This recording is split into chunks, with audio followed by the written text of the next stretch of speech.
मुंबईतल्या शिवतीर्थावरती दरवर्षीप्रमाणे मनसेचा गुढीपाडवा मेळावा पार पडणार आहे। अगदी थोड्याच वेळामध्ये राज ठाकरे शिवतीर्थावरती दाखल होतील। या मेळाव्यासाठी मोठी तयारी करण्यात आलेली असून राज्यभरातले मनसैनिक शिवाजी पार्कमध्ये दाखल व्हायला सुरुवात झाली आहे। ठाकरे बंधूंच्या राजकीय युतीनंतर मनसेचा हा पहिलाच गुढीपाडवा मेळावा आहे।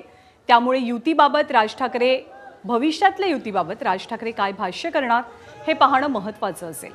आजच्या मेळाव्याबाबत मनसेनं एक टीजर सुद्धा शेअर केलेला आहे। त्यामध्ये महाराष्ट्र पुढचा ही संकल्पना सांगण्यात आली आहे।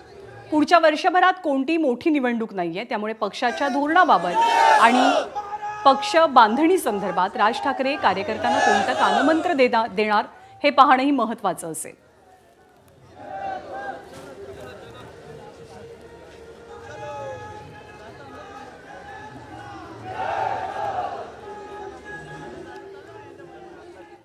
आपले प्रतिनिधी अजय माने सध्या राज ठाकरेंच्या निवासस्थान परिसरातनं आपल्या सोबत आहेत।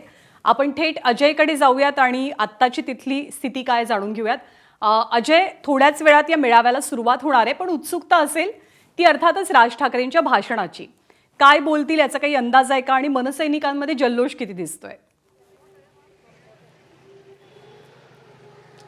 खरं तर संपूर्ण मनसैनिकांना उत्सुकता लागलेली आहे की नेमकं आज राज ठाकरे काय बोलतील। याआधी आपण जर पाहिलं तर लाव रे तो व्हिडिओ आणि त्याच्यानंतर पक्षाची वर्षभराची रणनीती काय याबाबत राज ठाकरे नेहमी बोलताना आपल्याला पाहायला मिळाले होते। आता आगामी काळात कुठल्याही निवडणुका नाही, त्यामुळे पक्ष संघटना वाढीसाठी काय काय योजना करायच्यात, काय काय नियोजन असेल त्यावर बोलण्याची शक्यता आहे। पण दोन स्क्रीन आजही मैदानात, त्यामुळे नेमका कुणाचा व्हिडिओ लागला जाणार हे सुद्धा पाहणं तितकंच महत्त्वाचं असतं।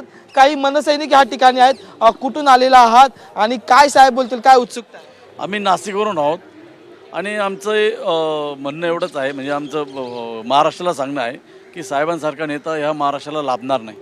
लोकांनी आता तरी लक्षात घेतलं पाहिजे की जो व्यक्ती पूर्ण महाराष्ट्रासाठी मराठीसाठी जेवढं जीव तोडून काम करतो, मला असं वाटतं की महाराष्ट्रात असा एकमेव नेता आहे जो मराठीसाठी आणि महाराष्ट्रासाठी लोकांच्या भल्यासाठी बोलत असतात। एकेकाळी नाशिकमध्ये मनसेचा गड होता, पण आता त्याच्यानंतर ती परिस्थिती बदललेली आहे। आता 4 वर्ष निवडणुका नाहीत। कसं पक्ष संघटना वाढी असेल आणि राज ठाकरेंकडून काय अपेक्षा आहेत आजच्या पासला? एकेकाळी म्हटल्यानंतर अजूनही नाशिक हा महाराष्ट्र नवनिर्माण सेनेचा बालेकिल्ला आहे। आज आमचा नाशिकमध्ये एक नगरसेवक असताना देखील खूप मोठी ताकद नाशिकमध्ये मनसेची आहे। पण आता निवडणुका ज्या झाल्या तुम्हालाही माहिती आहे, सर्व मीडियाला माहिती आहे कशा पद्धतीने निवडणुका झालेल्या आहेत। मुळात या EVM-चा जो घोटाळा आहे तो दिसतोच आहे। जर ह्या निवडणुका जर आपल्या व्यवस्थित बॅलेट पेपर झाल्या असत्या तर तुम्हाला चित्र नाही, पण आजची काय बोलले जातील आपण जर पाहिलं। दुसरं म्हणजे की राज ठाकरेंचं निवासस्थानाच्या बाहेरची दृश्य जी आहे ती बघू शकतो। या ठिकाणी मोठ्या प्रमाणात सजावट केलेले, विशेष म्हणजे शिवतीर्थ बोर्डच्या इथे सगळ्या महिलांचा सर्वांचा फोटो सेशन विशेषतः या ठिकाणी सुरू आहे। अनेक मनसैनिक या ठिकाणी आलेले आहेत। आपण कार्यकर्त्यांमध्ये बराच उत्साह दिसतोय आणि महाराष्ट्र पुढचा हा एक प्रकारे संदेश मनसेच्या आतापर्यंतच्या टीजर मधनं समोर आलाय। त्यामुळे आगामी काळासाठी पक्षाची, कार्यकर्त्यांची, नेत्यांची दिशा कशी असेल याबद्दल राज ठाकरे काय बोलतात याची उत्सुकता निश्चितपणे आहे। अजय, माहिती जाणून घेत राहू, तुर्तास धन्यवाद। आणि मनसेचे नेते आणि मुंबई महानगरपालिकेतले नगरसेवक यशवंत किल्लेदार हे शिवतीर्थावरती पोहोचलेले आहेत। त्यांच्याशी संवाद साधला आमच्या प्रतिनिधींनी, आपण पाहूया। मनसे नेते नगरसेवक यशवंत किल्लेदार आहेत।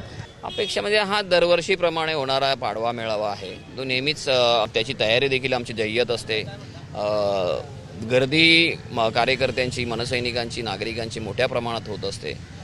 दरवर्षी राजसाहेब आमच्या मनसैनिकांना ह्या मेळाव्याच्या माध्यमातून एक विचार देतात, एक ऊर्जा देतात, आणि तेच विचार ऊर्जा घेऊन महाराष्ट्र सैनिक पुढे वर्षभर काम करत असतो। आणि यासाठी महाराष्ट्र सैनिक इथे जमलेला असतो आणि त्याची कल्पना राज ठाकरे साहेबांना असते। त्यामुळे त्या पद्धतीचं ऊर्जा आणि विचार राज ठाकरे साहेब आज देतील। कॅमेरामॅन सचिन शिंदेसह मी वेदांत नाईक, ABP माझा, मुंबई।